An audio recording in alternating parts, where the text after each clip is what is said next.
Hello दोस्तों, स्वागत है आप सभी का हमारे इस चैनल पर। तो दोस्तों, मैं आपको पढ़ा रहा था मैकबेथ और मैंने शुरू में आपको बताया कि मैं इसकी डिटेल स्टडी करा रहा हूँ। मतलब लाइन बाय लाइन एक एक वर्ड की मीनिंग आपको बताते हुए चल रहा हूँ, जैसा आपके टेक्स्ट बुक में दिया होता है।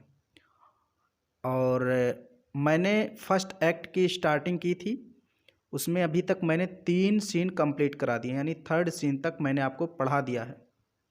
अब हम लोग को पढ़ना है सीन फोर्थ। ओके, 6-7 सीन जो भी होंगे, मुझे कंफर्म नहीं है, बट 6-7 सीन होंगे फर्स्ट एक्ट में। तो मैं आपको आज से फोर्थ सीन पढ़ाऊंगा। चौथा सीन एक्ट होता है, एक्ट के अंदर कुछ सीन होते हैं। ओके, वही हम लोग को पढ़ना होता है। तो थर्ड सीन तक मैंने पढ़ा दिया, उसको आप बेहतर ढंग से पढ़ लीजिए। 2-3 बार एक एक वीडियो देख करके पढ़ लीजिए, तभी आपको आगे समझ में आएगा जो कहानी चल रही है। तो आज चलिए मैं शुरू करता हूँ। देखिए, आज मैं इसको अभी एक्ट नहीं शुरू करूँगा, थोड़ा सा आपको इसकी समरी बता दूँ कि आपको जो फोर्थ सीन है, क्योंकि ये बहुत छोटा सा है, जो चौथा सीन है इसमें 2 वीडियो मुश्किल से आएंगे। चौथे सीन में 2 वीडियो आएंगे, इसके बाद ये सीन कंप्लीट हो जाएगा, फिर सीन 5 चलेगा आपका। तो चलिए मैं थोड़ा सा आपको इसके बारे में समरी बता देता हूँ कि फोर्थ सीन में आपको पढ़ना क्या है। ओके, देखिए, मैकबेथ और बैंको स्कॉटलैंड के राजा डंकन की ओर से युद्ध में लड़ रहे थे और इन्होंने नॉर्वेयन सेना को हरा दिया है और अब ये युद्ध से वापस आ रहे हैं। तो जब ये राजा, यानी जो स्कॉटलैंड के किंग रहते हैं डंकन, उनके दरबार में जब ये लोग प्रस्तुत होते हैं मैकबेथ और बैंको युद्ध जीत करके, तो राजा उनका स्वागत करता है। किंग डंकन उनका स्वागत करते हैं मैकबेथ और बैंको का, उनको गले लगाते हैं, उनको जो भी सम्मान वगैरह देना होता है वो देते हैं। और उसके बाद मैकबेथ के घर डिनर पे जाते हैं। कौन? किंग डंकन मैकबेथ के साथ डिनर पे जाते हैं, ताकि आप मतलब मैकबेथ की पत्नी को भी सम्मानित कर सकें। मैकबेथ की पत्नी को सम्मान देने के लिए वो कहाँ जाते हैं? मैकबेथ के घर। और वहीं पर मैकबेथ और उनकी पत्नी प्लान बना करके किंग डंकन की हत्या कर देते हैं रात में, क्योंकि एक रात उनको वहाँ पर रुकना भी होता है। किंग डंकन को मैकबेथ के घर एक रात रुकना भी होता है, इसलिए उसी टाइम वो लोग प्लान बना करके और किंग डंकन की हत्या कर देते हैं। तो चलिए हम लोग ये सीन थोड़ा सा पढ़ते हैं, ध्यान से इसको सुनिएगा और देखिएगा। मैकबेथ एंड बैंको after victory appear in the court of the king. Macbeth और बैंको आफ्टर विक्ट्री मतलब जीत के बाद, यानी युद्ध को जीतने के बाद, अपीयर प्रस्तुत होते हैं, इन द कोर्ट मतलब दरबार में, ऑफ द किंग, किंग के। युद्ध को जीतने के बाद मैकबेथ और बैंको राजा के दरबार में प्रस्तुत होते हैं। Macbeth is made the thane of Cawdor. Macbeth को कैडोर का थेन बनाया जा चुका है। मैकबेथ को क्या बना दिया गया है? कैडोर का thane. Who has been done to death, जिसकी मृत्यु हो गई है। यानी थेन ऑफ कैडोर पहले कौन था? जो था उसकी मृत्यु हो गई, क्योंकि उसको उसने गद्दारी की थी स्कॉटलैंड के साथ, इसलिए उसको सज़ा दे दी गई थी, मृत्युदंड दिया गया था। तो उसके बाद जो कैडोर का थेन है वो कौन बन गया? मैकबेथ। ओके, वही लिखा है, Macbeth is made the thane of Cawdor who has been done to death, यानी जिसको मौत की सज़ा हो गई थी थेन ऑफ कैडोर को, तो उसके स्थान पर मैकबेथ को थेन ऑफ कैडोर अब बना दिया गया है। Macbeth gets high praises from the king. Macbeth gets मतलब पाता है, हाई प्रेजेस मतलब महान प्रशंसा, फ्रॉम द किंग राजा से, यानी राजा मैकबेथ की बहुत प्रशंसा करते हैं दरबार में। ओके, जब यहाँ पर मैकबेथ और बैंको आते हैं दरबार में, तो राजा बहुत प्रशंसा करता है मैकबेथ की।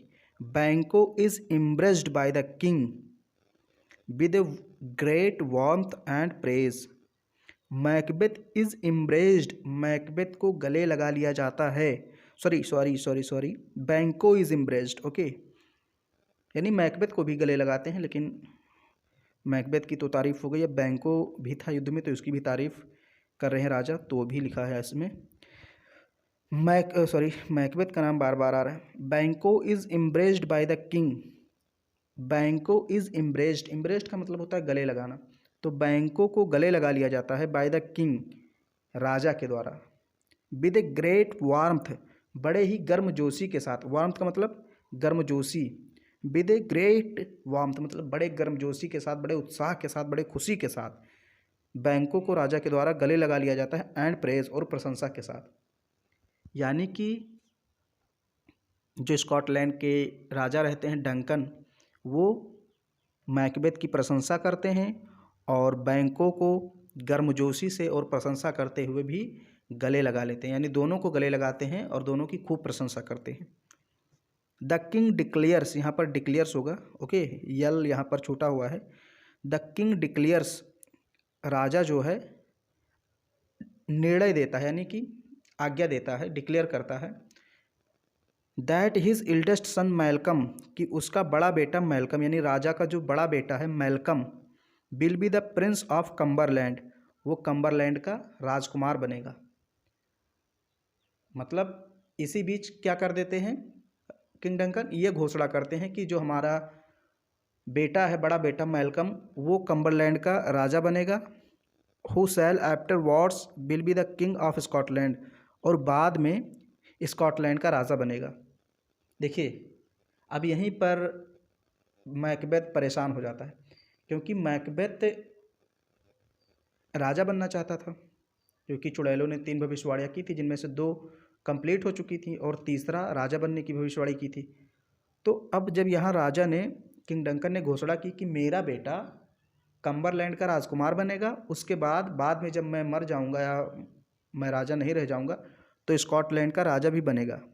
तो किंग डंकन का बड़ा बेटा कौन था, मैलकॉम, मैलकॉम को राजा ने घोषणा की कि ये पहले तो कम्बरलैंड का राजकुमार बनेगा, यानी कम्बरलैंड का राजा बनेगा, फिर उसके बाद मैं मर जाऊंगा या फिर मैं गद्दी छोड़ दूंगा तो मेरे बाद स्कॉटलैंड का राजा भी बनेगा Malcolm.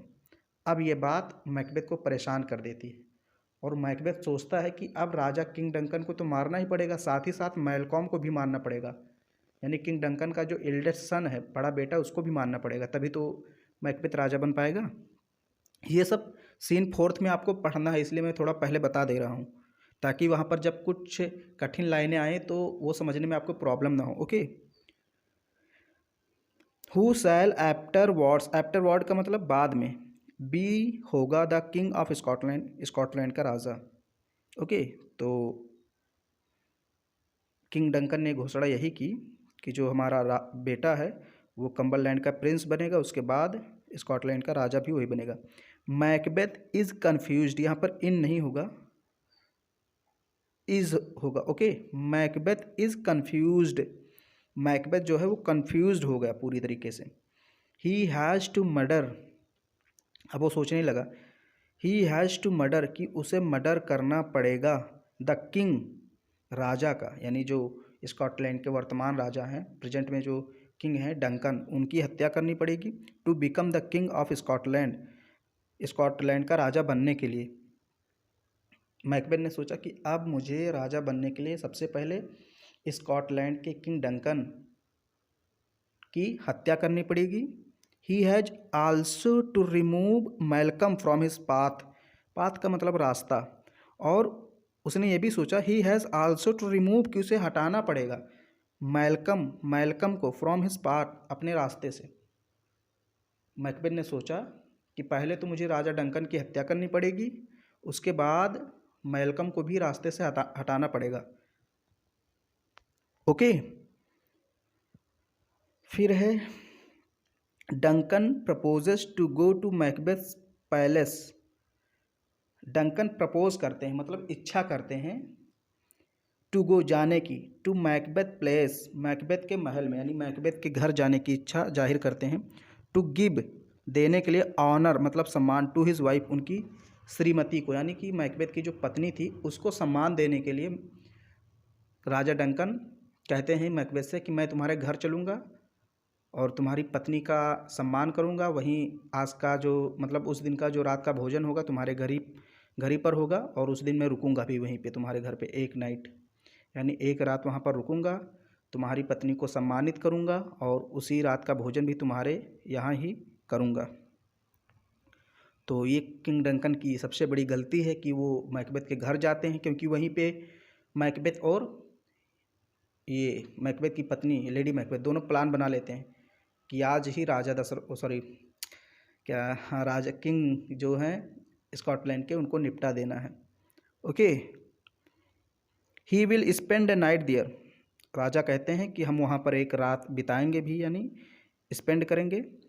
Macbeth is full of ambition. Macbeth महत्वाकांक्षा से एकदम भर गया, मतलब भरा हुआ है कि चलो बढ़िया मौका मिल गया। फुल ऑफ एम्बिशन का मतलब महत्वाकांक्षा, मतलब उत्साही हो गया एक प्रकार से कि चलो बहुत ज़्यादा प्रयास भी नहीं करना पड़ेगा, आसानी से काम हो जाएगा। He will kill the king, वो राजा को मार देगा। ही इनवॉक्स, वो सहायता लेता है। इनवॉक्स का मतलब क्या होता है? सहायता लेना। ही इनवॉक्स, वो सहायता लेता है। The spirit of darkness, spirit of darkness का मतलब बुरी आत्माओं का, जो अंधकार की आत्माएं होती हैं, यानी बुरी आत्माओं का सहारा लेता है मारने के लिए। टू हेल्प हिम, उसकी मदद करने के लिए, यानी वो बुरी आत्माओं को बुलाता है अपनी मदद के लिए। क्योंकि भाई जब आप किसी का कभी कत्ल ना करे हों और किसी की कत्ल करने जाएं तो एक डर आपके अंदर बना रहता है, तो फिर आप उस समय सोचते हैं कि काश हमारे अंदर कोई ऐसी आत्मा समा जाए कि मैं इसका कत्ल कर दूं, क्योंकि आसान नहीं होता कत्ल करना। तो एक प्रकार से ये भी मैकबेथ भी सहारा लेता है किसका? बुरी आत्माओं का। In the dangerous deed, dangerous deed मतलब खतरनाक काम, ऑफ डंकन्स मर्डर, डंकन के मर्डर का, यानी डंकन के जो राजा डंकन थे उनके मर्डर के खतरनाक काम में मैकबेथ बुरी आत्माओं का सहारा लेता है, उनको बुलाता है। ये जब मैं पढ़ाऊंगा डिटेल आपको तो वहाँ बताऊंगा। इसकी पत्नी बुलाती है, कहती आ जाओ बुरी आत्माओं, पता नहीं किसका किसका नाम लेती है, कि सारी आत्माएं आ जाओ और मैकबेथ में समा जाओ, ताकि मैकबेथ हत्या करते समय डरे नहीं, हड़बड़ाए नहीं, कांपे नहीं। ओके, तो ये मैंने सीन 4 का आपको एक प्रकार से समरी बताया कि आपको यही पढ़ना है। तो सीन 4 में एक प्रकार से राजा की हत्या होती है, जान लीजिए। अब हम लोग डिटेल में पढ़ेंगे, लाइन बाय लाइन मैं शुरू करूँगा। अगर आप नए हैं तो हमारे चैनल को सब्सक्राइब कीजिए और अपने दोस्तों में सभी को शेयर कर दीजिए, चाहे आप किसी यूनिवर्सिटी के स्टूडेंट हो, कॉलेज के स्टूडेंट हो, या किसी कोचिंग में आप पढ़ रहे हो, तो वहाँ भी सभी को बताइए कि इस चैनल को ज़्यादा से ज़्यादा लोग सब्सक्राइब करें। ज़्यादा से ज़्यादा आप लोग कमेंट कीजिए, क्योंकि कमेंट आएंगे तभी जल्दी से जल्दी मैं वीडियो बनाता हूँ। ओके।